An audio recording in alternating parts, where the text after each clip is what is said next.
Hello everyone, welcome back to my YouTube channel USP classes. तो आज के इस लेक्चर में हम स्टडी करेंगे व्हीटस्टोन ब्रिज को बाय नल मेथड। ठीक है जी।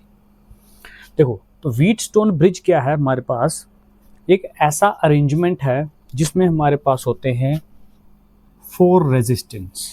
ठीक है, मेरे पास 4 रेजिस्टेंस हैं जिसका मैंने यूज़ करना है अननोन रेजिस्टेंस को फाइंड करने के लिए। ठीक है ना, मतलब 4 रेजिस्टेंस में से एक रेजिस्टेंस ऐसा होगा जो मुझे फाइंड करना है, तो उनको मैं उस एक अननोन को फाइंड करूंगा with the help of other 3 resistors. तो ये जो मेरे पास अरेंजमेंट बना उसी को बोलते हैं व्हीटस्टोन ब्रिज। ठीक है जी। देखिए, 4 में से 3 तो मुझे पता होंगे, 3 होंगे नाउन, 4 में से एक होगा अननोन। इन 3 की मदद से मैं एक अननोन को फाइंड कर लूंगा। ठीक है जी। ऐसा जो मेरे पास अरेंजमेंट होगा वो होगा मेरे पास व्हीटस्टोन ब्रिज। यूज़ क्या होता है इसका? यूज़ हम इसलिए करते हैं, जो व्हीटस्टोन ब्रिज है इससे मुझे अननोन रेजिस्टेंस जो है मिलेगा, लेकिन एक्यूरेटली अननोन रेजिस्टेंस का वैल्यू क्या है मैं इस अरेंजमेंट से फाइंड कर सकता हूँ। अब इसकी कंस्ट्रक्शन देखते हैं। कंस्ट्रक्शन में क्या है, इसमें देखो, इसमें 4 रेजिस्टेंस होते हैं या रेजिस्टर्स लगे होते हैं जिनका रेजिस्टेंस कुछ होता है। एक है PQRS। ठीक है, ये PQRS मेरे पास आ गए 4 रेजिस्टेंसेस PQRS, और इनको मैंने एक क्वाड्रिलेटर ABCD की आर्म्स पे फिक्स किया हुआ। देखो ना, एक क्वाड्रिलेटर बन गया ना, ABCDA, ये क्वाड्रिलेटर है, इसकी आर्म्स पे मैंने इन 4 रेजिस्टेंसेस को फिक्स कर दिया। अब क्या है, इसमें एक बैटरी लगाई हुई है A और C के बिटवीन। ठीक है, ये A आ गया, ये C आ गया, इस A और C के बीच में एक मैंने बैटरी लगा दी जहाँ से मैं इसको एनर्जी प्रोवाइड करूँगा या फिर कुछ पोटेंशियल डिफरेंस प्रोवाइड करूँगा V। और एक गैल्वेनोमीटर मैंने लगा दिया B और D के बीच में। देखो, ये B है, ये D है, इसके बीच एक गैल्वेनोमीटर लगा दिया, साथ में की भी लगा दी, ये भी लिख सकते हो आप। बीच में गैल्वेनोमीटर लगा दिया मैंने करंट को मेजर करने के लिए। अब देखो, इन 4 में से, ठीक है, out of 4 resistance 1 is unknown, एक है अननोन, ज्यादातर उसको RMCD पे लगाया जाता है। ठीक है, इन 4 में से 1 2 3 4 रेजिस्टेंसेस में से एक होता है अननोन, आमतौर पे CDRM पे लगाते हैं। ये वाला रेजिस्टेंस जो है ये है वेरिएबल। ये क्या है? वेरिएबल। एक होता है वेरिएबल, मतलब जिसका वैल्यू मैं खुद चेंज कर सकता हूँ। ये जो R है, इस रेजिस्टर का मैं वैल्यू बदल सकता हूँ, ये मेरे कंट्रोल में। ये दोनों है ही फिक्स, इनको मैं चेंज नहीं कर सकता। इसका वैल्यू मैं बदल सकता हूँ और इसको मैं फाइंड कर लूँगा। ठीक है, तो 4 रेजिस्टेंस में 2 होते हैं फिक्स, एक होता है वेरिएबल, एक होता है अननोन। ठीक है, ये हमारे पास आगे इसकी कंस्ट्रक्शन। देखिए, नेक्स्ट अब वर्किंग व्हीटस्टोन ब्रिज की। तो व्हीटस्टोन ब्रिज कैसे वर्क करता है अब हम थोड़ा वो समझेंगे। देखिए, जैसे मैं इस की को क्लोज करूंगा, ठीक है, की को क्लोज करूंगा तो क्या होगा, इस सर्किट में करंट फ्लो करेगा। मान लो यहां से जो करंट है कितना है, आई जो करंट है, ठीक है, वो फ्लो करेगा किससे? सर्किट से। अब पॉइंट ए पे क्या होगा, ए पॉइंट पे आई करंट 2 हिस्सों में डिवाइड हो जाएगा। एक करंट आएगा AD की तरफ, एक जाएगा AB की तरफ। AD वाला करंट का हम नाम रख लेते हैं I1, और जो करंट इस आर्म में जाएगा उस करंट को बोल देते हैं I2। तो जो I1 करंट है वो R रेजिस्टर से फ्लो करेगा, और I2 करंट जो है P रेजिस्टर से फ्लो करेगा। ठीक है, ये देखो क्या हुआ, I1 और I2, ठीक है ना, A पॉइंट से, है ना, A पॉइंट पे डिवाइड हो गया, तो I1 करंट फ्लो कर रहा है R रेजिस्टर से और I2 करंट फ्लो कर रहा है P रेजिस्टर से। पहली बात। अब नेक्स्ट क्या होगा, जैसे ही आप देखेंगे पॉइंट B पे I2 करंट जाएगा B के पे, यहाँ पे। अब I2 करंट डिवाइड हो जाएगा, कुछ करंट आएगा गैल्वेनोमीटर की तरफ, कुछ करंट जाएगा इस रेजिस्टर की तरफ। जो करंट गैल्वेनोमीटर की तरफ आया उसका नाम होगा IG। ठीक है जी, और जो करंट इस रेजिस्टर की तरफ गया वो कितना होगा, टोटल करंट आया था I2 में से IG माइनस करो तो वो करंट फ्लो करेगा Q से। क्यों?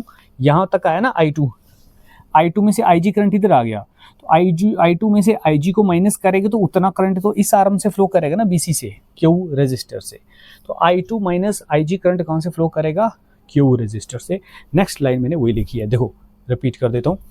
B पॉइंट पे क्या होगा, I2 डिवाइड हो जाएगा IG और I2 माइनस IG करंट में।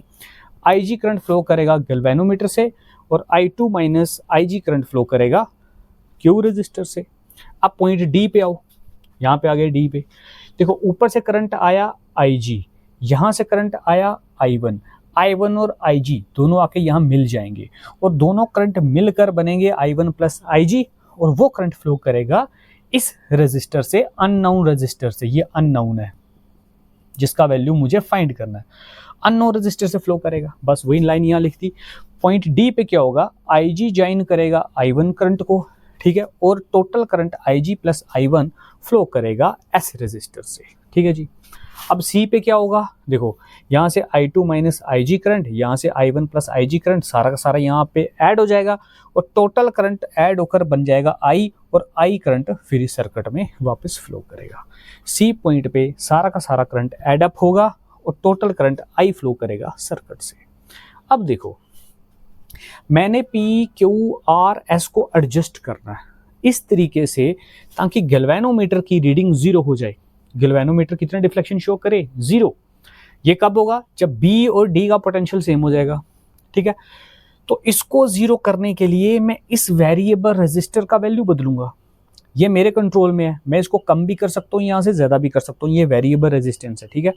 तो वेरिएबल रेजिस्टेंस का वैल्यू मैं चेंज करूँगा और PQRS को एडजस्ट करूँगा, इस तरीके से एडजस्ट करूँगा कि जो गैल्वेनोमीटर का करंट है, ये जो IG है, ये 0 हो जाए। ये कितना हो जाए, 0 हो जाए। गैल्वेनोमीटर कोई डिफ्लेक्शन शो ना करे। देखो वही बात यहाँ पे लिखती कि जो रेजिस्टेंस है PQRS, उनको एडजस्ट करना है। मैंने क्या करना है, adjust in such a way that ये जो GR मैंने लिखा शार्ट में गैल्वेनोमीटर, कि गैल्वेनोमीटर शोज नो डिफ्लेक्शन, ताकि गैल्वेनोमीटर कोई डिफ्लेक्शन शो ना करे, मतलब IG कितना हो जाए, 0 हो जाए।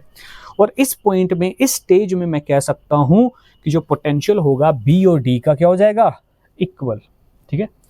क्योंकि इसका पोटेंशियल बराबर हो गया तो करंट तो फ्लो ही नहीं करता, करंट हमेशा higher to low potential flow करता है। अगर B और D का पोटेंशियल सेम हो गया तो गैल्वेनोमीटर में कोई रीडिंग नहीं आएगी, मतलब इस आर्म में करंट हो जाएगा 0।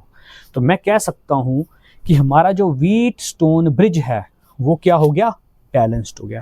जैसे ही व्हीटस्टोन ब्रिज बैलेंस होगा, P और Q का रेशो, R और S का रेशो बराबर हो जाएगा, मतलब P Q का रेशो R S का बराबर हो जाएगा, मतलब P अपान Q बराबर हो जाएगा R अपान S के। तो ये मेरे पास एक मैथमेटिकल इक्वेशन आ गई, जिस इक्वेशन से मुझे P भी पता है, Q भी पता है। क्यों, ये तो दोनों मैंने स्टार्टिंग से बोला फिक्स है।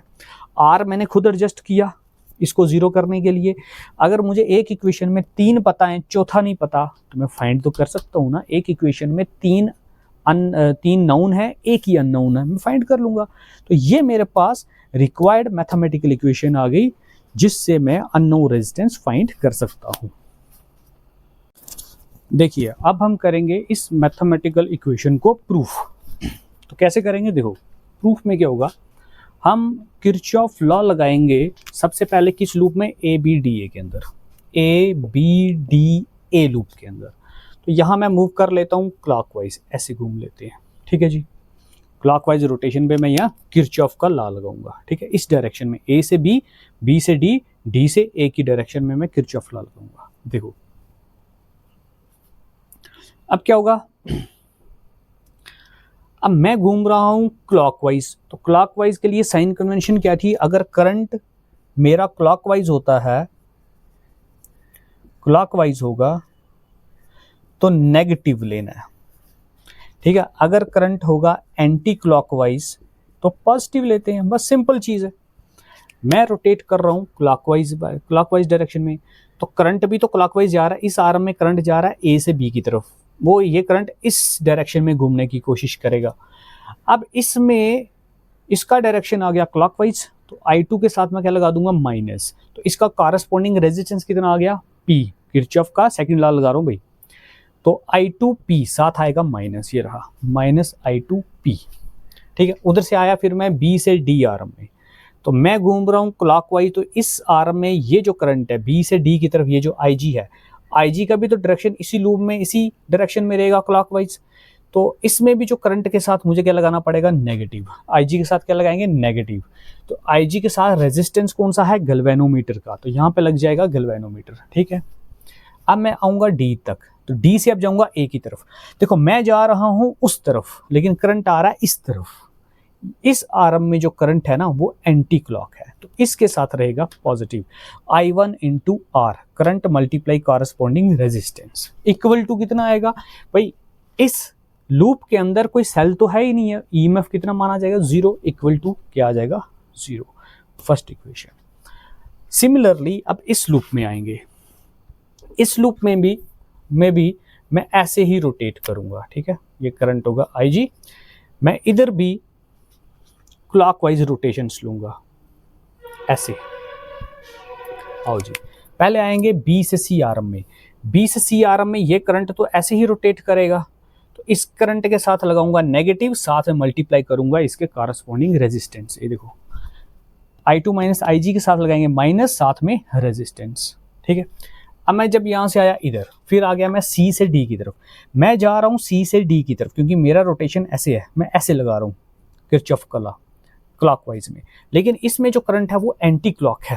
ये करंट अगर इधर जाएगा, इधर से इधर, इधर इस लूप में ऐसे ये घूमने की कोशिश करेगा, तो ये करंट हो गया एंटी क्लॉकवाइज इस आर्म में, तो इसके साथ रहेगा पॉजिटिव, तो ये आएगा प्लस I1 प्लस IGS, ये रहा plus I1 plus IG into S आ गया इसका रेजिस्टेंस।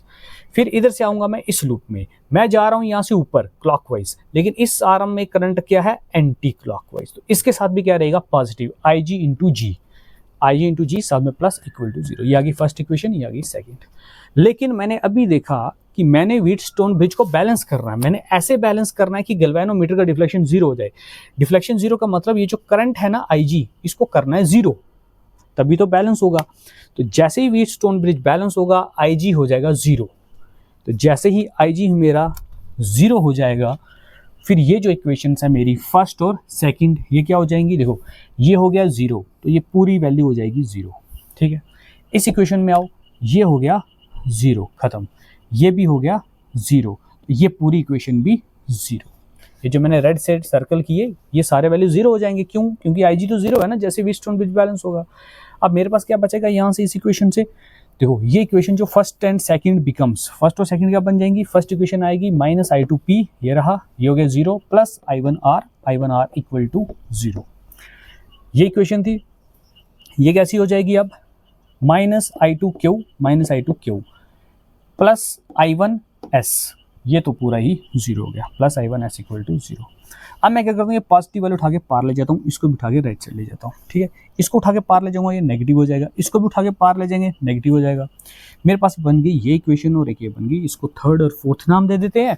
अब थर्ड और फोर्थ को डिवाइड करेंगे, क्या करेंगे, थर्ड और फोर्थ इक्वेशन को डिवाइड करें। जैसे ही मैं इन दोनों को डिवाइड करूंगा, I2 कैंसिल हो जाएगा, I1 कैंसिल हो जाएगा, माइनस कैंसिल हो जाएगा, माइनस कैंसिल हो जाएगा, बचेगा P/Q इक्वल टू R/S। अपान क्यों बोल रहा हूँ, क्योंकि डिवाइड कर रहे हैं।